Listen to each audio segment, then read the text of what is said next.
అసలు తను ఎలా ఉందో ఏం చేస్తుందో ఏమోలే, స్పెషల్ మనిషైనా కూడా మనకేముంది మామూలే. కళలు తెలుసా ఏమో బహుశా, కవిత మనిషా కలల హంస, మనసు కొంచెం తెలుసుకుంది కలిసిపోయే మనిషిలాగా, మంచి పద్ధతంటూ ఉంది మదిని లాగుతున్నది, ఎంత ఎంత వింతగున్నది.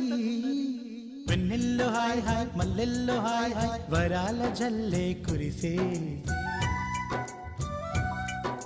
ట్రంపెట్లు హాయ్ హాయ్ ట్రంపెట్లు హాయ్.